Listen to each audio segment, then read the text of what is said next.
Buckle up, everybody, because today we're taking a deep dive into a single day in the future, January 21st, 2025. You sent us this fascinating collection of news headlines from India, kind of like opening a time capsule. And what a day it is. We've got everything from heated election battles to market jitters over Trump's second inauguration, and even farmers hitting the streets. It's a whirlwind of politics, economics, and social movements all crammed into a single 24 hours. So let's dive right in and see what we can unpack. Sounds good to me. First off, the Delhi Assembly elections are just around the corner, February 5th to be exact, and things are getting strategic, to say the least. Oh, absolutely. Both the BJP and Congress are putting forward Dalit candidates in general category seats. They're trying to recreate that Samajwadi party magic. Remember how successful that was? Exactly. But here's the twist. The BJP is taking it a step further and nominating Dalit candidates in Muslim-majority constituencies. That's a bold move. What do you think their strategy is? Trying to broaden their appeal. Could be. It's a gamble for sure. Could alienate their core voters, but it might just shake things up. Fascinating to see how that plays out. Meanwhile, the Supreme Court's got a case on its hands that could totally change who gets to run for office. Oh yeah, the Tahir Hussein case. Big implications there. For those who don't know, he's an Imam candidate accused in those 2020 Delhi riots and is now asking for bail to campaign. But the court's thrown a curveball by suggesting that people facing serious charges might be barred from even running. That's a major development. Yeah. Where do you stand on that, the right to contest elections versus ensuring a fair and safe process? It's a tough one. On the one hand, democratic participation is paramount, but you also have to consider the potential for disruption and the integrity of the system itself. No easy answers there. And speaking of electoral drama, the Congress party's launched a pretty direct attack on the AAP. Oh yeah, calling them anti-Dalit for excluding those Valmiki temple priests from that honorarium scheme. Trying to pull in those votes, it seems. Classic election maneuvering. Absolutely. Every party's looking to solidify its base and attract swing voters, and appealing to specific communities is a tried and true tactic. So while the political scene heats up, the Indian stock market seems less than thrilled about Trump's second inauguration. Yeah, a second term for the 47th U.S. president, and the markets aren't exactly throwing a party. Uncertainty is the name of the game, right? Right. And with Trump, you never quite know what to expect. Especially when it comes to trade and global relations, those policies have always kept people guessing. So a cautious mood, a slight dip, makes sense. But hold on. The nifty futures are telling a slightly different story, aren't they? Interesting, right. They're really edging up a bit. For those unfamiliar, these are basically derivative contracts tied to the Nifty 50 index, but traded over at that Gift City exchange in Gujarat. So amidst the uncertainty, some investors are feeling optimistic. It seems so. The market's a complex beast, always full of surprises. And speaking of market action, earnings season's in full swing. 32 companies announcing their Q3 results today. Big names like ICICI Prudential Life, IndiaMart Intermesh, Tata Tech, all in the mix. Investors will be glued to their screens, parsing those numbers, looking for signs of growth, resilience in a volatile global landscape. Absolutely. And let's not forget those early birds, Somato, Dixon Technologies, IDBI Bank.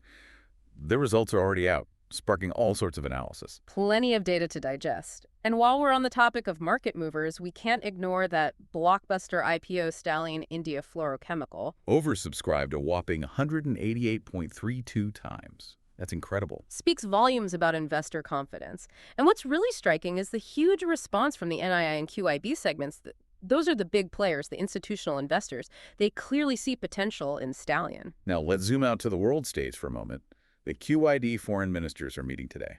With a new, returning U.S. administration, this takes on a whole new significance. Absolutely. The QIWA, for those not in the know, it's that strategic alliance between the U.S., India, Japan, and Australia, all focused on, keeping an eye on China's growing influence, especially in that Indo-Pacific region. Geopolitical chessboard in action. And with Trump back at the helm, the dynamics are sure to shift.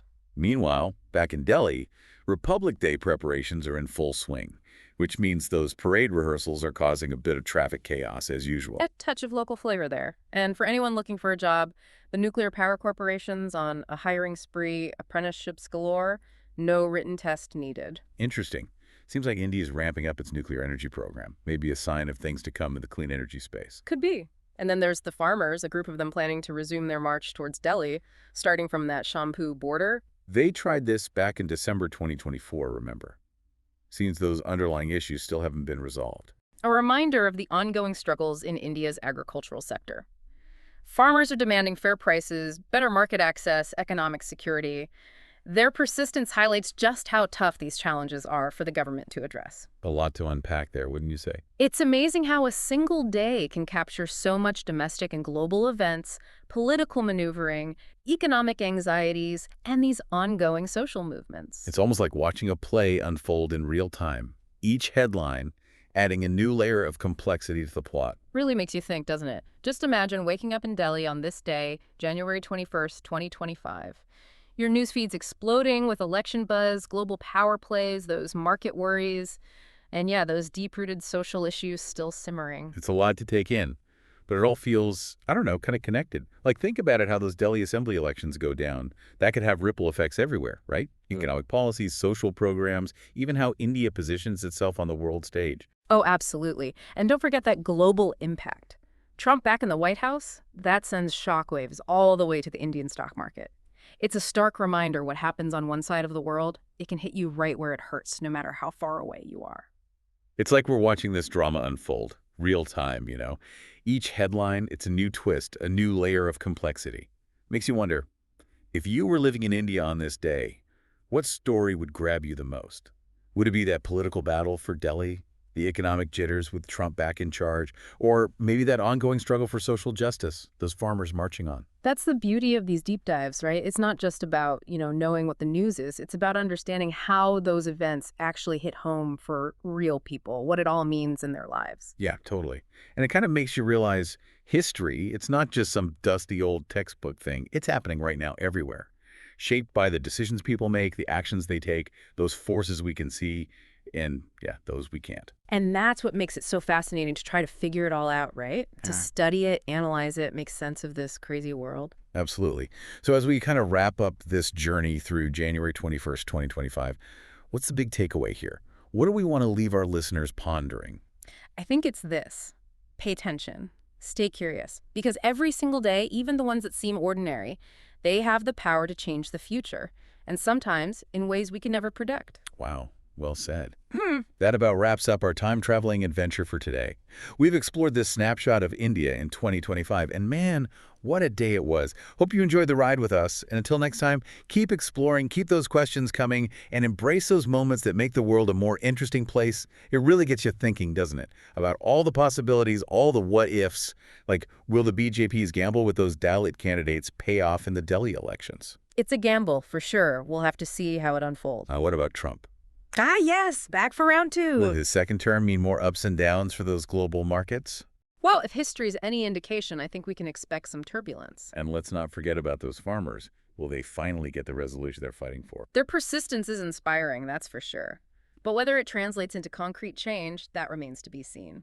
So many threads we've uncovered today, so many potential storylines.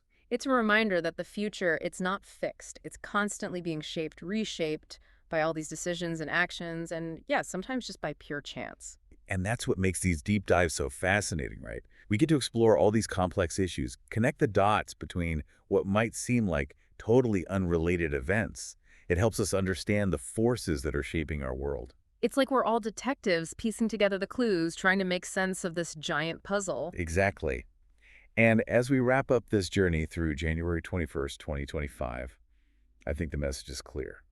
We've got to pay attention, stay curious, and remember that every single day has the potential to change everything. Well said. Sometimes those seemingly ordinary days, they turn out to be the most pivotal ones. Thanks for joining us on this incredible deep dive into the future. We'll see you next time for another adventure exploring the fascinating world we live in.